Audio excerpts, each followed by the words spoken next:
안녕하십니까. 돋보기로 보는 세상 고인돌입니다. 지금까지 저희가 모르고 있었던, 아니 알고 있었지만 실천을 못하고 있었던 사실들에 대해서, 건강 정보에 대해서, 또 다른 여러 가지 정보에 대해서 이번 주부터 하나씩 한번 알아보도록 하겠습니다. 이번 주는 첫 방송이기 때문에 가장 쉬운 건강의 기초 상식부터 한번 해보도록 하겠습니다. 우리가 건강 그러면 여러 가지 이야기를 할 수 있는데, 일단 아프지 않아야 되겠죠. 그래서 우리가 건강을 많이 얘기하는데, 아프지 않는다는 것은 어떤 뜻일까요? 왜 아플까요? 여러 가지 이유가 있을 텐데, 아픈 데는 여러 가지 이유 중에 특히나 우리가 알고 있지만 정확하게 알지 못하는 사실들이 하나 있습니다. 그게 바이러스하고 또 하나는 박테리아라는 게 있습니다. 우리가 이제 감염이라고 얘기할 때 바이러스하고 박테리아 두 가지 구분할 수 있는데, 박테리아는 어떤 거냐면, 우리가 한천배지 옛날에 그 TV에서 보면 배양시키는 거 있죠. 그게 이제 박테리아라는 거고, 바이러스는 어떤 거냐면, 우리 감기 바이러스 얘기하죠. 그런 것처럼 박테리아 바이러스는 다른데, 바이러스는 자기가 DNA를 갖고 있지만 세포가 있지는 않습니다. 그래서 숙주에 붙어서 한 걸 우리가 바이러스라고 하고, 박테리아는 세포가 있어가지고 자기 스스로 자가 생식을 하는 거죠.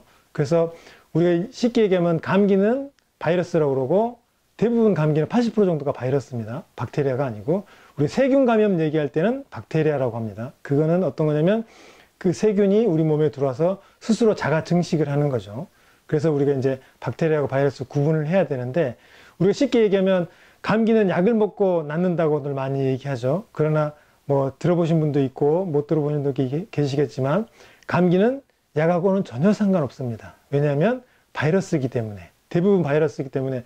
그러나 요즘 독감 얘기하죠. 독감은 박테리아입니다. 그렇기 때문에 독감은 약을 먹어야 되는 거고, 일반 감기는 바이러스이기 때문에 약을 먹을 필요가 없는 거죠. 왜냐하면 박테리아라는 거는 뭐냐면, 쉽게 얘기하면 우리가 항생제를 먹는다, 이 약을 먹는다는 거는 세포막을 터뜨려 가지고 박테리아를 죽이는 겁니다. 그러나 바이러스는 아까 말씀드린 것처럼 세포막이 없어요. 그렇기 때문에 터뜨릴 세포막이 없는데, 우리가 그 항생제를 먹는다는 것은 결국은 아무 필요가 없는데 먹는 의미가 똑같아집니다. 그래서 독감에는 반드시 약을 먹어야 되지만, 일반 감기에는 약을 먹을 필요가 없는 거죠. 그래서 그러면 감기는 어떻게 낫냐? 그러면 쉽게 얘기하면 바이러스도 우리 몸에 들어가서 우리 세포에 자기 DNA를 딱 복제해주고 그 우리 세포 내에 기생하는 겁니다. 그럼 우리 세포 내에 기생을 못하게 해야 되는 게 가장 큰 특징이라고 할 수 있겠죠. 그렇게 하면 감기를 막을 수 있는 거죠. 그래서 감기를 막을 때는 항생제가 필요한 게 아니라 인터페론이라고 해서 우리 세포에 들어올 수 없게 해주는 게 필요합니다. 그래서 우리가 쉽게 얘기하면 감기에는 비타민C 좋다는 얘기 많이 하시죠. 그 이유가 바로 인터페론이 이 비타민C에 의해서 생성이 되기 때문에, 감기는 바이러스고 바이러스는 인터페론에 의해서 더 이상 증가되지 않게 해주면 감기는 낫는 겁니다. 그래서 일반적으로 바이러스가 우리 몸에 들어와서 14일 정도 살 수 있습니다. 그래서 감기는 약을 먹어도 14일, 안 먹으면 2주.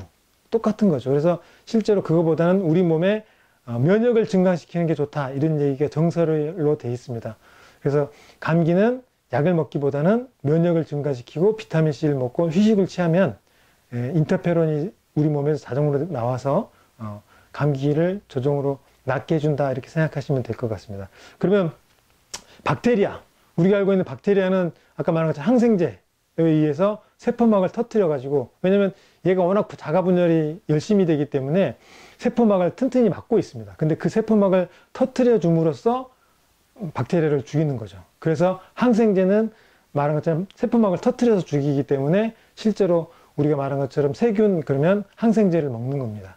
근데 우리가 또 어머니들이 제일 고민된 게, 우리 예전에 그런 게 없었지만 요즘엔 항생제 많이 쓰는 약국, 병원 다 이게 리스트에 올라와 있잖아요. 그래서 가끔은 이 항생제가 많이 들었는데 의사들한테 물어보면 먹어도 되냐? 그러면 또 의사들은 제가 처방해 준 건 먹어도 됩니다, 이렇게 말씀하시는 분도 있고, 항생제를 처방을 안 하시는 의사도 계시고, 요즘에는 그 리스트가 항생제를 얼마나 처방하는지 다 리스트가 나와 있는데, 제가 개인적으로 생각하기에는 감기에는 항생제를 처방하지 않는 게 맞다고 생각을 하고, 왜냐하면 아까 말씀드린 독감은 박테리아가 이기 때문에 당연히 항생제를 먹어야 되지만 중이염은 또 박테리아입니다.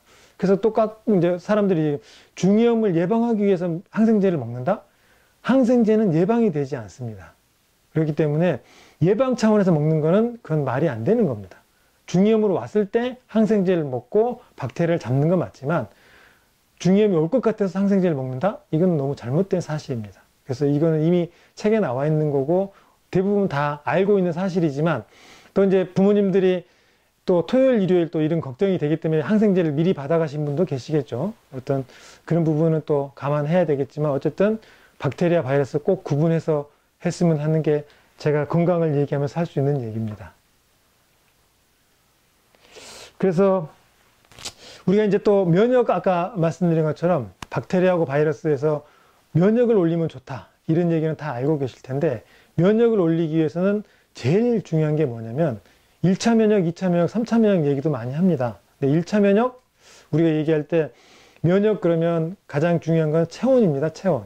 우리 체온을 올려야 되기 때문에 체온을 올리기 위해서는 체온을 1도 올리면 면역이 뭐 엄청 증가한다는 책도 많이 있지 않습니까? 그래서 우리가 건강을 위해서는 체온을 올리는 것도 되게 중요합니다. 그러면 체온을 올리기 위한 방법에 대해서는 또 다음 주에 또 한번 우리가 알아보는 걸로 하고 실제로 건강을 위해서는 아까 말씀드린 것처럼 박테리아, 바이러스가 있다면 박테리아는 다시 한번 말씀드리면 항생제에 의해서 죽일 수 있지만 바이러스는 항생제에 죽일 수 있는 게 아니고 휴식과 비타민C에서 인터페론을 증가시켜주면 좋다라는 거 말씀을 드리면서 이번 주는 일단 이것으로 마치고 다음 주에 또 한번 그러면 면역을 증강시키는 방법과 면역을 어떻게 우리 몸에서 면역이 어떤 역할을 하는지에 대해서 좀 더 돋보기로 보는 세상에서 한번 더 알아보도록 하겠습니다.